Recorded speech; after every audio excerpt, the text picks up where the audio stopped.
sekali lagi ini bukti bahwa Patrick Kluivert jauh di bawah Sintayong dalam sisi kualitas pelatihannya. Bahwa Patrick Kluivert tidak punya pegangan tim inti dia. Mulai dari kita lihat, mulai dia lawan Jepang, lawan Australia. Selalu berubah ya Mas? Selalu berubah. 4 pertandingan itu saya amati selalu berubah. Padahal relatif juga pemain yang datang itu nggak sebanyak ketika zamannya Sintayong ya? Betul. Jadi dia selalu berubah. Sedangkan main bola kan bukan hanya kita lihat sebagai skill individunya saja, tetapi teamwork itu penting. Udahlah, angkat kaki aja dari timnas Indonesia. Wow, Maksisan everybody. Setuju Mas Dede? Setuju. Kalau memang ini gagal, berarti Erick Thohir pun gagal di situ. Benar, itu setuju. Ya. Ya kan?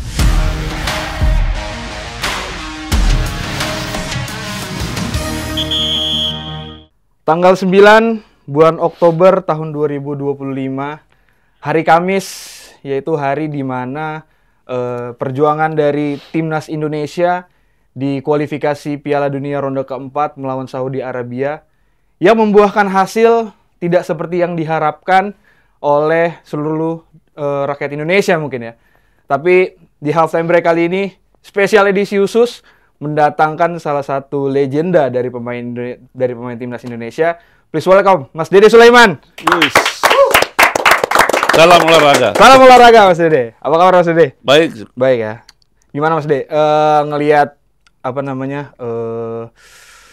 Ya aku sih sampai sekarang masih masih goyang lah. Ini apa namanya? Mood, terus juga perasaan dan juga ya melihat dari hasil semalam masih cukup goyang lah nih aku nih. Tapi Mas Dede, gimana Mas Dede diundang di halftime break dan ketika datang ke halftime break nih suasananya lagi mengalami kayak berduka gitu ya. Iya, Oke, terima kasih atas undangannya di halftime break ini. Kalau kita lihat sebetulnya harapan saya selaku pelaku dan mantan pemain timnas di pra Piala Dunia tahun 86, harapannya adalah Indonesia bisa gol di 2026.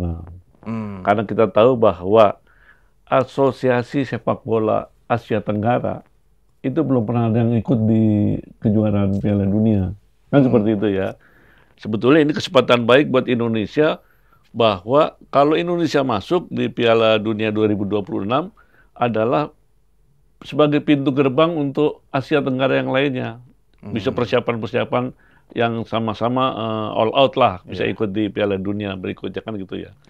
Nah, mengenai pertandingan semalam lawan Arab Saudi. Ya highlight-nya aja Mas. Iya. Highlight-nya aja. Iya, bahwa kita memang dari segala lini, ya baik dari belakang, tengah maupun depan, kita kalah oleh Arab Saudi ya. di dalam permainan seperti itu. Oke, itu sedikit highlight dari Mas Dede. Tapi di sini juga nggak hanya Mas Dede, halftime break kali ini kedatangan dari yang udah pernah datang juga ke halftime break. Kita ada Mas Iksan. Yes. Mas Iksan, apa kabar Mas? Alhamdulillah baik. Baik ya Mas. Thank you, Dev. Nih biasanya ada Bang DJ. Itu dia makanya. Ada yang kurang. Ada yang kurang. Iya. Kali ini sendiri lagi nih. Kemarin sama Lageran dia sendiri juga karena sama Mas Iksan dan juga sama Mas Dede aku sendiri lagi nih. Tapi gimana Mas Iksan? Ya aku mau highlight sedikit dulu lah sebelum nanti masuk ke pembahasan lebih dalam dari match Saudi Arabia. Highlightnya dulu tentang match semalam, Mas Iksan. Yang pasti sih ya tentu mengecewakan lah. Semua 250 juta penduduk Indonesia tentu kecewa. Tentu juga dan sekitar 4.000, hampir 5.000 bahkan supporter Indonesia yang hadir di King Abdullah Sport City Stadium itu juga tentu kecewa. Meskipun di akhir mereka kasih apresiasi pemain timnas dengan yel-yel dan sama tepuk tangan setelah peluit akhir, tapi satu sisi yang saya tekanin dari laga semalam sekali lagi ini bukti bahwa Patrick Kluivert jauh di bawah Sintayong dalam sisi kualitas pelatihannya. Asli tuh. Karena kalau kita melihat dari 2 pertandingan kita di putaran ketiga lawan Saudi terlepas dari Hervé Renard sekarang sudah lebih matang dibanding game kita terakhir ketemu bulan November kemarin.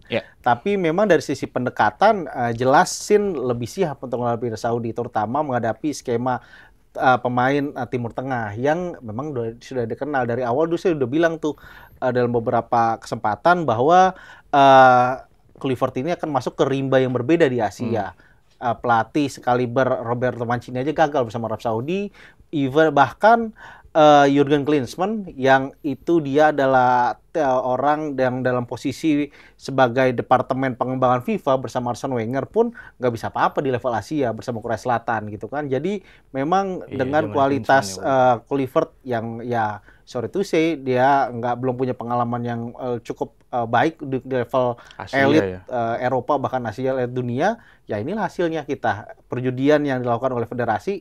Ya, bisa membuat kekecewaan bahkan tinggal 180 menit pun jarak terdekat kita menuju Piala Dunia aja ya mungkin bisa kita harus Piala Dunia ya masih menjadi mimpi buat kita. Itu statement yang bold dari Max Ihsan tuh ya kalau aku tangkap ya tuh ya. Ada sedikit perbandingan lah di sini lah. Tapi aku mau mulai dari awal dulu untuk ngebahas mengkuliti review dari match Saudi lawan Indonesia. Aku tuh favorit pemainku tuh salah satu di timnas itu ada Calvin Verdong. Dia dipanggil, katanya walaupun kemarin Lille lawan PSG dia nggak main kan katanya, tapi banyak orang-orang yang di sini, aku waktu itu emang belum subdi itu karena memang dipanggil dan doi dateng, jadi berpikir kayaknya Calvin Verdong bakal dipasang dan banyak juga pandit-pandit di sini juga memprediksi line up banyak yang memasang Calvin Verdong.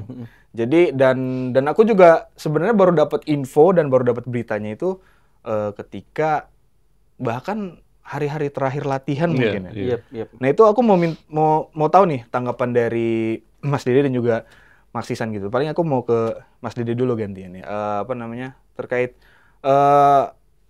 perannya dari Calvin Verdong yang tadinya mungkin dia bisa main, tiba-tiba nggak bisa main, dan pengaruhnya terhadap skema permainan gitu, Mas Dede. Oke, terima kasih. Jadi Calvin Verdong itu adalah back yang betul-betul dia punya fighting spirit yang bukan main. Setuju. Sangat. Dan dia punya membantu serangan maupun pertahanan sangat baik sekali. Setuju. Saya waktu itu juga memprediksi di sisi kiri itu sebetulnya adalah posisinya Verdong. Tidak ada lagi yang lain di situ.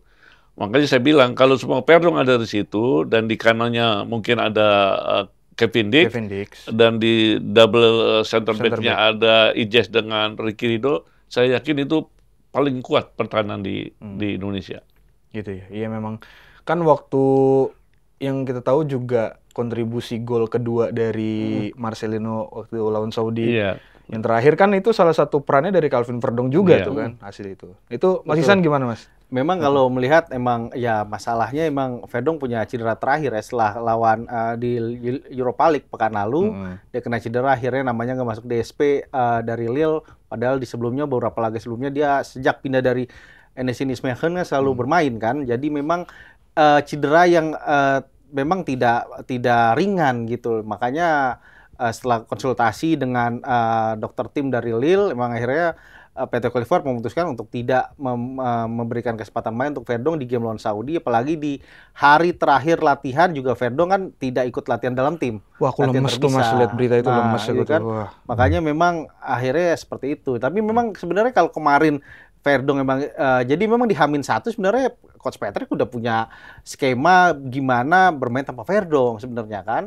Terlepas dari Verdong ketika September kemarin dia sempat main sebagai holding midfield ketika kita lawan Lebanon, terus juga posisi murninya juga di kiri, bahkan dia juga pernah main juga sebagai center back di 3 posisi back tengah gitu kan. Tapi kalau kita melihat dari kemarin susunan pemain sebenarnya banyak potensi yang untuk mengisi posisi Verdong. Terlepas Dean James memang murninya di kiri, tapi kita punya Justin Hubner sebenarnya yang bisa juga bermain juga untuk di kiri dengan gayanya ngeyelnya yang sama. Dan apalagi kita butuh lawan tim melawan Saudi yang juga suka adu fisik, duel fisik dan juga cepat. Justin sebenarnya punya potensi lebih baik bermain dibanding kita lawan dengan Dean James. Di posisi itu ya fullback kiri ya. Fullback kiri karena kalau lihat kita ingat banget lah lawan Jepang terakhir kita main taruh Dean James di situ habis-habisan kan, keteteran terus gitu kan. Apalagi kemarin ketika Dean James sebenarnya udah coba diantisipasi dengan memainkan Beckham untuk backup dia, tapi dua-duanya keteteran juga. Kita lihat di babak pertama terutama itu dua pemain itu ya selalu jadi kuncinya Saudi untuk menyerang, selalu mulai dari kanan karena lengahnya sisi kiri kita, dan beberapa kali juga ruang jarak antara Beckham sama Dean James itu terlalu jauh. Jadi itu yang membuat banyak pemain Saudi, contohnya kayak Saleh yang bikin gol pertama itu juga kan dia juga mulai geraknya dia dari sisi kiri kita. Dari sisi kiri ke tengah bebas banget.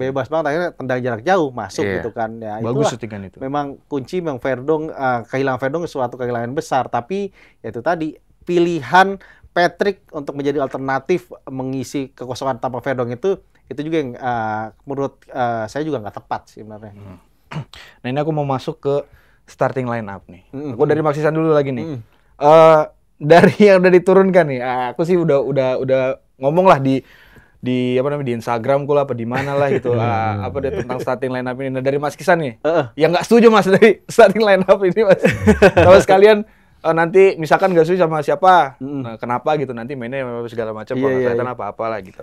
Yang pasti sih sejak kemarin sore berarti ya, kemarin sore itu kan selisih 6 jam sebelum kick off itu, Coach Patrick kan sudah mengumumkan nama-nama yang tidak masuk DSP kan. Oh iya. Nah itu yang saya sayangkan, Nathan Chow ini tuh yang nggak masuk. Banyak yang menyayangkan Nathan Chow. Kenapa? Karena kita butuh gelandang yang petarung, tipikal ball winning midfielder yang kita butuhkan. Karena kenapa? Karena dengan Saudi yang otomatis akan bermain lebih menyerang, dan dia juga punya kemampuan baik juga untuk bermain 1-2 sentuhan di zona tengah kita. Kita butuh pemain yang enggak capek lari gitu kan. Nah kemarin dengan kondisi yang Nathan ternyata dicoret gitu kan, padahal di Liga Eerste Divisi Liga 2 Belanda bersama Willem, Nathan tuh main starting 8 kali dari 9 gamenya Willem gitu kan. Jadi tentu dia punya match fitness yang jauh lebih baik dibanding beberapa bulan terakhir, bahkan dibanding tahun lalu bersama Swansea kan. Jadi memang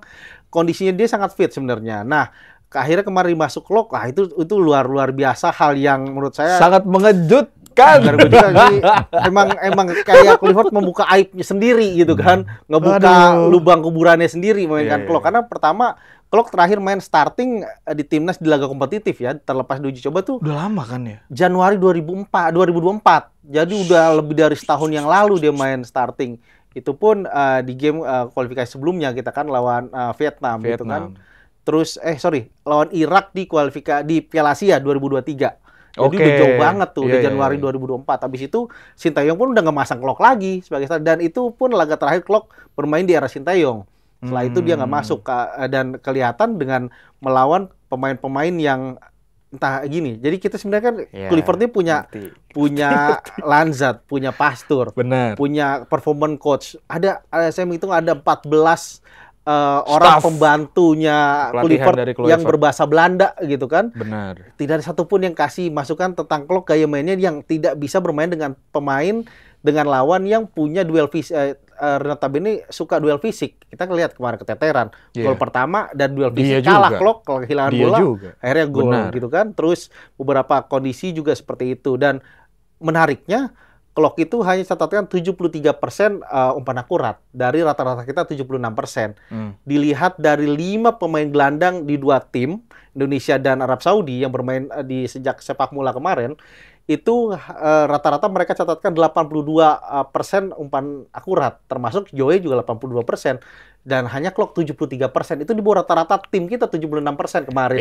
Jadi ini udah contoh bahwa gimana pun secara duel dia kalah, dalam pendistribusian bola juga kalah. Saya mencatat hanya tiga kali Klok itu mencatatkan operan akurat yang beruntun.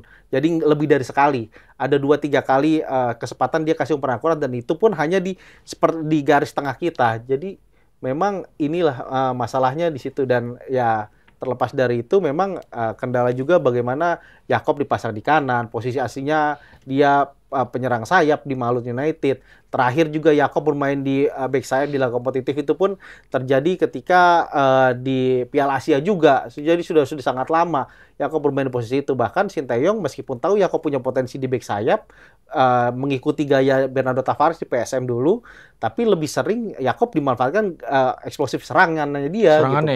Jadi ketika apalagi dengan Milan Yonatan terlihat belum ada chemistry. Seandainya Egy yang dipasang, tapi sayangnya Egy nggak masuk DSP kemarin, mungkin akan lebih baik kita hasilnya dibanding laga kemarin.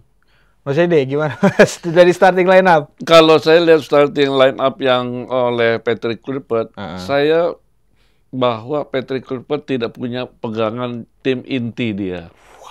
Mulai dari kita lihat, mulai dia lawan Jepang, lawan Australia. Selalu berubah ya Mas? Selalu berubah. 4 pertandingan itu saya amati selalu berubah. Padahal relatif juga pemain yang datang itu nggak sebanyak ketika zamannya Sintayong. Betul. Jadi dia selalu berubah. Sedangkan main bola kan bukan hanya kita lihat sebagai skill individunya saja, tetapi teamwork itu penting di dalam sepak bola. Makanya di saat starting line up disebutkan bahwa susunan seperti itu, saya sudah pesimis bahwa kita tidak akan mungkin bisa memenangkan pertandingan itu. Betul, saya udah pesimis betul. Karena apa? Udah lihat kondisinya yang paling parah adalah bahwa adanya Yakub Sayuri dengan Beckham. Beckham belum waktunya untuk di level kelas tinggi itu untuk main di situ. Untuk apalagi untuk main jadi starter. Betul, untuk starter seperti itu. Memang tadinya Mas Dede, kalau aku boleh tahu nih Mas, harapannya memang siapa sebenarnya yang di saya itu punya line up tuh ya, pertama kiper Martin Paes oke. Ya. Saya center back 2 itu mulai dari Sintayong ya, yang selalu diduetkan itu adalah Ricky Ridho dan Ijes. Ya. Itu udah chemistry betul itu, kan gitu ya, seperti itu. Nah, kalau Perdong memang cedera, ya memang James ada di situ. James ada di situ, bisa di situ James. Lantas di kanannya, kalau tidak Sandy Walsh, ya Hubner di situ bisa. Karena Hubner, Ijes maupun Ricky Ridho itu sudah sering bermain dia, mulai dari putaran pertama, kedua, ketiga sampai keempat kan gitu ya. Dia terus kan ini. Harusnya dia terus. Nah untuk di tengah tadi katakan bahwa memang saya masih mengharapkan sebetulnya adalah Tom Hai.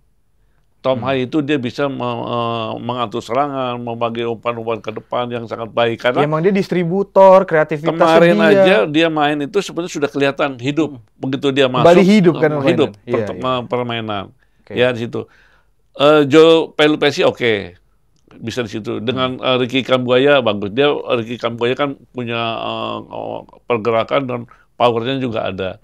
Nah di depan itu saya sebetulnya punya susunan pemain yang sangat baik itu adalah di kanan Emiliano, Ole Rummenigge, strikernya, di kirinya Ragnar Ortmann. Itu tim yang ideal itu sebetulnya itu. Waktu lalu saya pikir itu nggak taunya Kluivert susunan pemainnya berubah. Tapi dalam segi permainan ya Mas Dede kan, ya Mas Dede pernah lah mengalami ya Mas langsung di atas lapangan bermain di kompetisi bersama timnas di level tertinggi juga mungkin ya Mas. Ya kalau aku pribadi sih semalam ngelihatnya koordinasi semua berantakan sih jujur. Koordinasi apalagi di mana di lini belakang. Terus juga, nah aku sebelumnya pernah ngobrol sama Maksisan juga Mas Dede. Kalau misalkan ya Coach Patrick ini andalan serangannya ya dari sayap aja gitu. Dan semalam benar dilakukan dan ketika kita tahu lah di babak pertama banyak banget serangan yang dari kanan, bahkan ya Beckham Putra jadi nggak ngapa-ngapain di sisi kiri flank gitu, dan nggak ada plan B dari situ gitu. Nah kalau Mas Dede ngeliatnya gimana nih dari koordinasi dari setiap pemain, terutama pemain depan gitu kan Mas Dede kan posisinya di depan juga nih. Kalau kita lihat di depan semalam itu ya terus terang aja yang paling menonjol adalah Emiliano Jonathan di kanan ya, posisi kanan. Yang di strikernya itu kan si Ragnar dipasang situ. Sebetulnya bukan posisi dia ada di situ. Posisinya dia di wing, sebetulnya di wing kiri dia. Nah, Beckham itu semalam nggak seperti orang baru belajar main kelihatannya, kan gitu ya. Seperti orang belajar main dia. Nah, kalau di situ menurut saya Ramadan Sananta yang cocok di situ. Tayang dia tidak masuk. Nggak masuk juga, Mas. Nggak masuk. Makanya saya nggak ngerti Kluivert. Apa yang disebutkan tadi oleh Mas Iksan, begini. Dia gadang-gadang si Pastor kan ahli strategi, ya toh, ahli menganalisa. Tapi nggak kelihatan tuh. Semalam nggak kelihatan. Nggak kelihatan asistennya bisa berubah. Kelemahan kita ada di Yakub Sayuri. Dan di serangan dari sisi kiri James yang sering didorong di situ. Ya, emang flank kanan kiri kita Iya. di fullback. Nah, ada kelemahan juga memang pemain-pemain kita, banyak pemain kita di belakang, tapi saat diserang dia tidak masuk 16 meter, itu harusnya man-to-man marking. Tetapi kita masih zona marking. Ya pemain Arab Saudi bebas, dia bisa akselerasi di situ. Iya. Memang harusnya kalau apa namanya pelatih yang adaptif mah harusnya ketika situasi kondisi harus zona marking, ya mereka zona marking, misalkan Kalau kayak 16 meter tuh nggak bisa zona marking, harus iya. man-to-man marking. Kita lihat kemarin ada beberapa itu sangat semua hanya zona marking kan gitu seperti. Di atas lapangan Mas Ihsan, babak pertama, babak kedua kayaknya nggak jauh berbeda nih kalau aku ngelihatnya ya. Nah kalau Mas Ihsan gimana nih? Ada nggak hal yang gregetan dari Mas Ihsan ngelihat? Kenapa sih begini gitu? Kenapa sih nggak dioper gitu? Kenapa sih nggak cepet gitu loh transisinya itu ya gimana? Iya benar, emang kalau kita ngelihat dari gaya kita juga sebenarnya nggak jelas. Babak kedua tuh kita Kayaknya nggak jelas.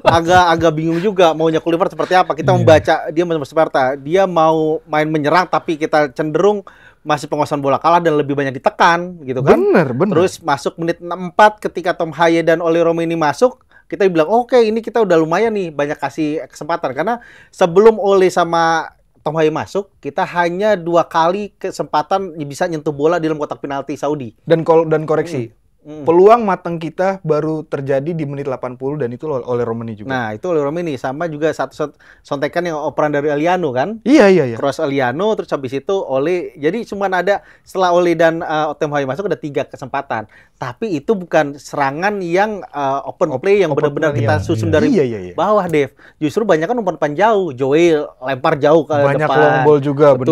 benar. Terus Tom Haye long ball yang akhirnya bikin kesalahan pemain Saudi handball gitu kan.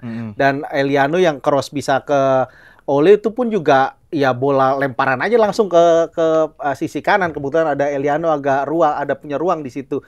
Jadi memang nggak kelihatan juga skema seperti apa. Jadi memang seperti panik gitu. Kedua kebulan 3-1 dan beberapa kali kita ada situasi kita diserang dan berbahaya. Untung Martin Paes bikin 7 kali save yang luar biasa gitu kan. Kalau kiper bukan dia tuh. Nah, mungkin ya kayak Jepang hasilnya kayak Jepang ya, hasilnya kayak Jepang kemarin. 6-2 gitu berarti kan. Jadi memang nggak kelihatan. Jadi hanya bola-bola. Akhirnya kita melihat pemain yang jadi pembeda, bukan strategi pelatih yang menjadi pembeda. Itu yang jadi PR, dan itu ya dari kemarin sejak lawan Australia, akhirnya kemarin juga lawan Lebanon, contohnya pas terakhir uji coba kita di Surabaya, memang nggak kelihatan bahwa ada strategi yang dibikin oleh Patrick untuk menjadi pembeda. Jadi seandainya begini, banyak harapan, ya udahlah kalau Patrick nggak mau main pragmatis gayanya Sintayong. Ternyata dia juga nggak bisa main pragmatis, terutama dalam sisi bertahan yang bagus. Main gaya Sintayong dengan 5 back juga nggak bisa bertahan sekompak Sintayong. Kalau kita melihat gaya Sintayong tahu dengan main 5 back, ketika main pasif 5-4-1 ketika bertahan dan menyerangnya tuh bisa main menjadi cuma 3-2-5 kan, ada back sayapnya mencoba itu. Nah, 15 menit pertama ketika kita bisa bikin gol, itu dicoba. Yakob dan Din itu sejajar dengan 3 penyerang di depan. Ketika gol, tiba-tiba Yakob diminta turun. Ada beberapa kesempatan kita lihat di TV tuh, di JJS tuh beberapa kali meminta Yakob jangan terlalu jauh di sisi flank, lebih merapat. Nah, itu anehnya aku lihat. Anehnya di situ. Jadi ketika kita di 15 menit pertama berhasil bikin gol, itu gayanya Sin tuh kelihatan tuh, karena 2 back sayap sejajar dengan 3 penyerang di depan. Jadi kita udah kasih pressure ke pemainnya Saudi, karena kita tahu Saudi back sayapnya tuh sangat ofensif.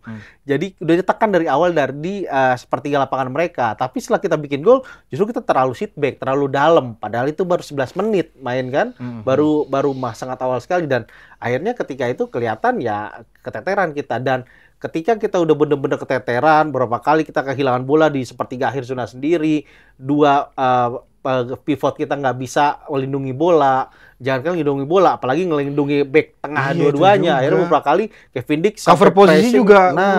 Kevin Dix pressure sampai ke zona tengah. Makanya. Itu, dan akhirnya sempat kena kartu kuning karena seperti terlalu agresif kan.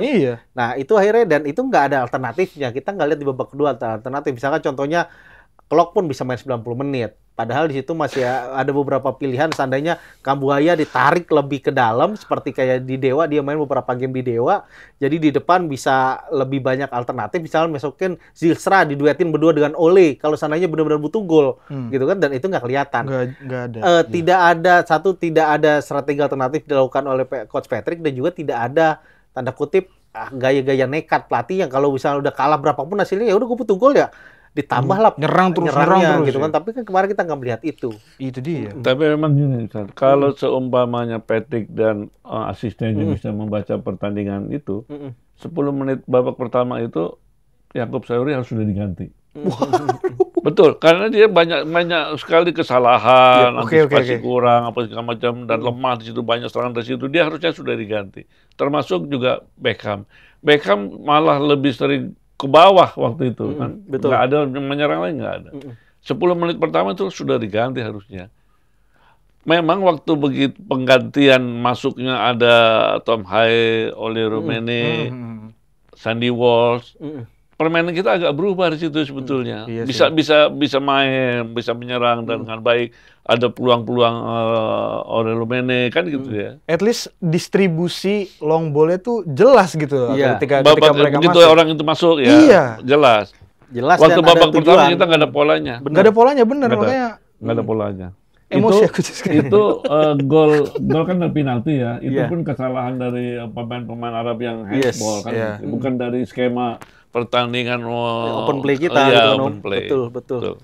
Ya udahlah, maksudnya dari Mas Iksan, dari Mas Dede, dari aku pribadi juga, dan dari netizen di luar sana udah banyak banget koreksi, evaluasi, dan juga ya introspeksi lah yang harus dilakukan oleh Coach Patrick ya. Nah nanti hari Minggu dini hari melawan Irak yang masih fresh, sementara kita cuma punya nih hari Kamis, Jumat, Sabtu ya, 2-3 hari lah waktu untuk istirahat dan juga latihan lagi, yang dimana kita semalam juga udah bermain cukup all out lah ya lawan Saudi gitu. Terus tadi juga Mas Isan di sebelum taping udah ngomong kayak ada pemain-pemain yang mungkin belum fit tapi bermain juga melawan Saudi. Nah, apa yang harus ya sebenarnya pertanyaan ini sih, apa yang harus dirubah dan yang harus Coach Patrick tidak lakukan ketika melawan Irak?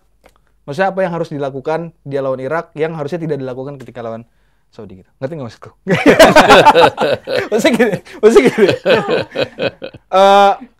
Coach Patrick sudah melakukan ketika melawan Saudi. Nah, tapi tidak boleh diulangi atau dilakukan lagi ketika melawan Irak. Nah, apa itu? Aku mau dari Mas Dede dulu deh. Oke, jadi Patrick Kluivert harus betul-betul ya memasang pemain-pemain yang betul-betul berkualitas. Pemilihan pemain. Pemilihan pemainnya. Berkualitas dan punya mental yang kuat. Karena apa? Irak terus terang lebih berat daripada Arab Saudi. Aku setuju. Irak lebih berat. Jadi memang Patrick Kluivert harus memasang pemain-pemain yang berkarakter, yang punya mental kuat, karena pertandingan lawan Irak pun menentukan untuk kita bisa ke ronde kelima. Iya. Udah ke ronde kelima ya sekarang ya. Iya. Kita akhirnya ke ronde kelima. Kalau untuk langsung lolos, karena kita udah kalah lolos. Udah kalah kan, iya. Jadi nyawanya udah tinggal setengah nih. Iya. Maksudnya gimana? Ya, Pak Tau jelas pilihan pemain harus jauh lebih baik karena tapi dengan kita punya waktu antar jeda laga cuma 3 hari, itu kan hitungannya berarti hari Kamis itu timnas nggak akan latihan, recovery full. Rest, istirahat. 2 hari itu hanya latihan dan 2 hari nggak mungkin ada strategi baru disiapkan Coach Patrick. Jadi ya dengan gaya sekarang kita cuma berharap benar-benar pemilihan pemain itu jauh lebih baik.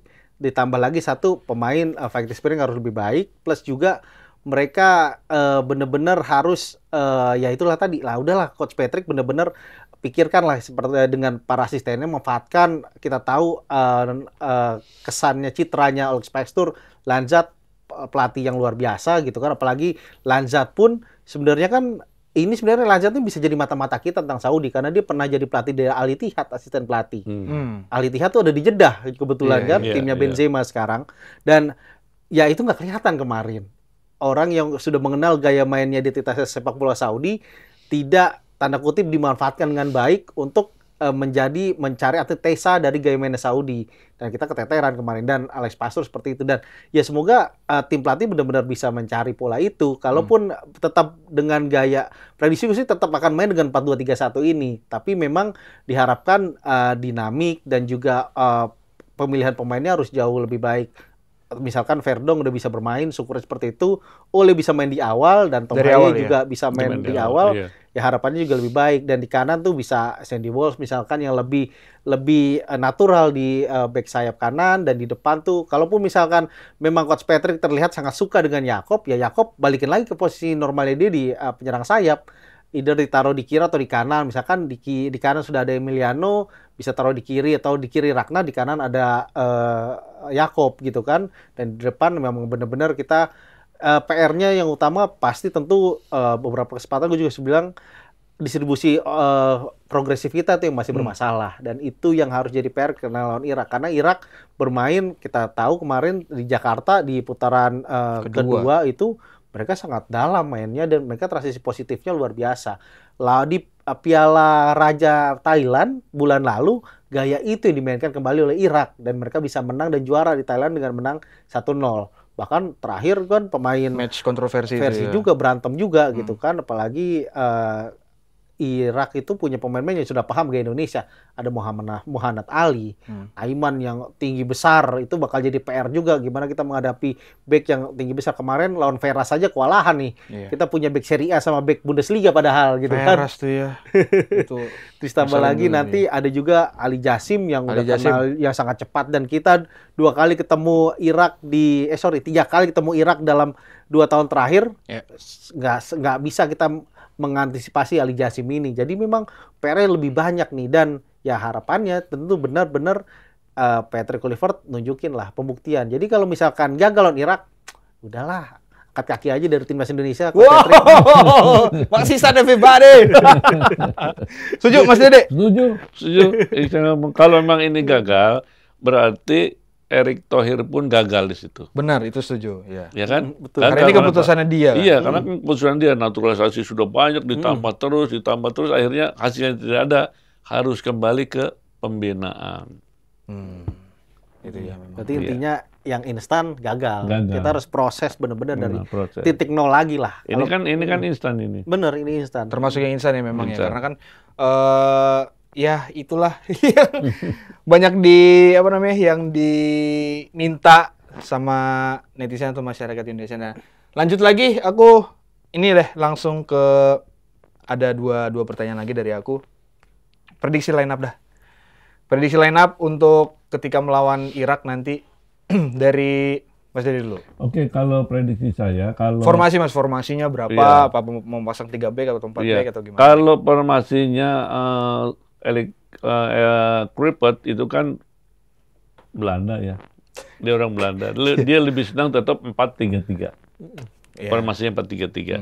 Nah, pemain-pemainnya mudah-mudahan Verdong bisa fit. Aku juga berharap banget itu. Situ ada Verdong, ada Ijes, ada Rizky Ridho. Kanan bisa masih Kevin Dick. Di tengahnya Tom Haye, Joy, Velupesi dengan Kambuaya.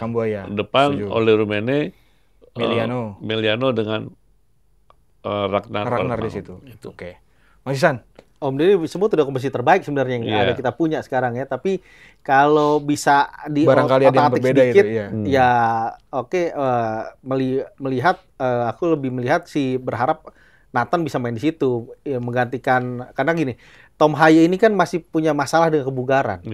Dia di Persib pun nggak pernah main 90 menit gitu, dan nggak pernah main dari starter juga kan. Nah, itu dia nggak bisa, kondisinya nggak paling kan kalau mau kita jor-joran di 60 menit cari gol segala macam, kalau Tom Haye udah nggak terlalu oke, kondisi fisiknya menurun, harus diganti. Jadi kalau mau ya Tom Haye biar agak lebih panjang dia main sejak menit awal dan punya durasi mainnya lebih baik, ya dia fokus di depan gitu kan. Seperti kemarin juga dia lebih tepat tadi di belakangnya Ole gitu, membantu Ole. Jadi di belakang, di tengah saya melihat Joy dan kalau bisa Nathan lah, karena kita butuh gelandang yang ngeyel gitu kan. Atau kalau nggak Nathan ya Justin aja sekalian di situ, bisa holding gitu kan. Bener, bisa taruh holding di situ. Jadi benar-benar yang bisa distribusikan. Dan kalau di depan juga tadi Om Deddy udah nyebut ada Ragnar, ada Ole Romeni dan juga ada Miliano.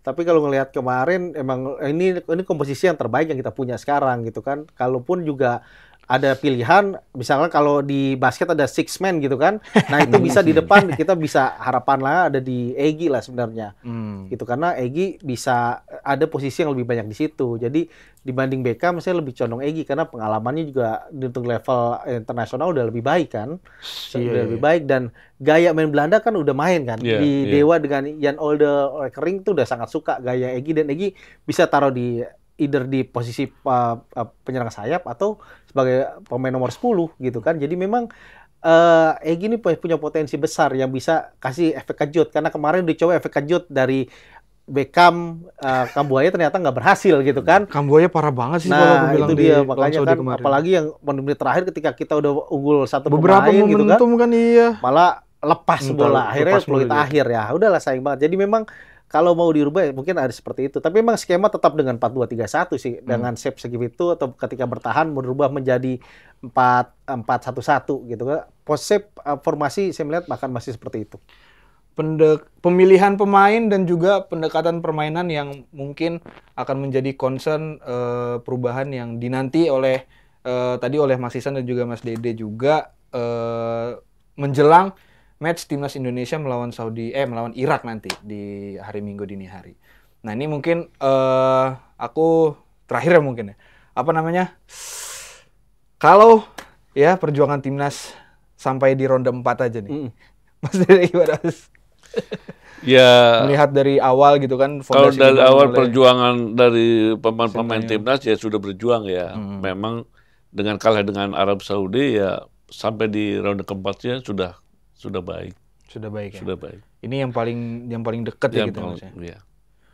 Mas Isan gimana Mas? Ya ini perjalanan terbaik kita udah bikin sejarah lah. Kita udah bikin sejarah kenapa? Karena kita tim pertama yang berjalan dari ronde pertama sampai di ronde keempat yang notabene itu adalah ronde terakhir untuk rebut tiket langsung ke Piala Dunia. Iya. Gitu kan. Jadi memang ini sudah sangat luar biasa.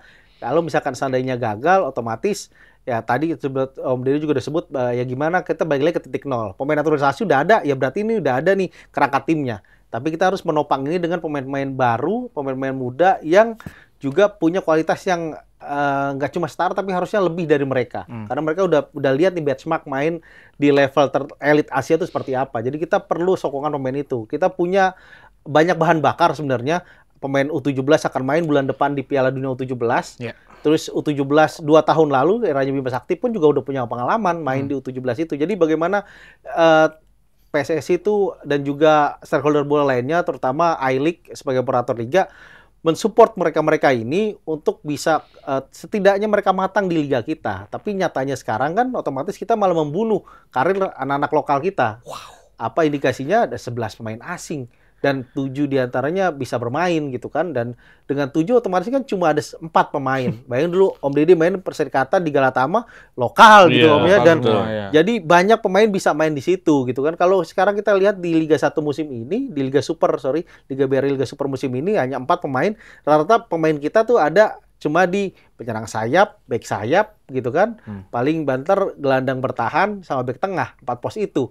Kita nggak punya penyerang tengah pun si Sananta udah main di Malaysia gitu kan. Terus gelandang serang pun kita nggak punya yang benar-benar murni karena Marcelino pun udah main di luar sekarang kan. Meskipun sekarang kondisinya masih dalam proses pemulihan. Jadi apalagi di kiper Hernando Ari oke lah itu karena punya nama besar, tapi nggak ada regenerasi setelah Hernando nih kita belum melihat siapa. Paling ada Cahya di PSIM misalkan gitu, tapi kan sangat tipis gitu kan. Beda dulu di era 80-an gitu, 70 80-an bahkan 90-an awal. Ini berlapis dan sudah ketahuan tuh siapa pemain timnas setelah dulu kan banyak tuh eranya Om Deddy ada PSSI Garuda, PSSI Macan segala macam. Jadi regenerasi ini udah jelas. Ketika si A udah dulu Om Deddy udah misalkan udah di masa ujung nih, penghujung udah mau senjakala Om ya, era timnas, udah ada penggantinya kelihatan. Sedangkan kan sekarang kan kita nggak kelihatan siapa. Dulu ada beberapa tahun lalu di era Sin, Coach Sin tuh udah coba kasih pakem itu.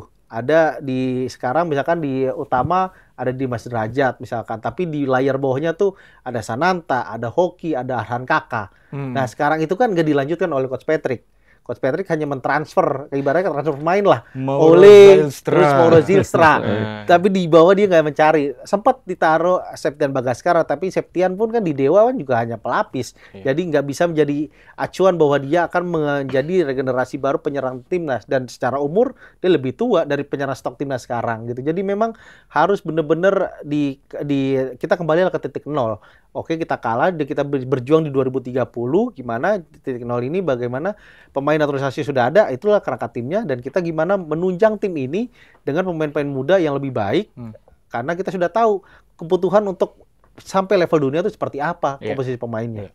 Untuk round 5 atau untuk lolos, masih optimis kah kita? Round 5 ya sekarang tinggal 50% kali Om ya, maksimal ya. Kalau secara kita berbicara realistis saja ya, bahwa berat untuk ronde ke-5. Ronde ke-4 adalah udah yang terbaik.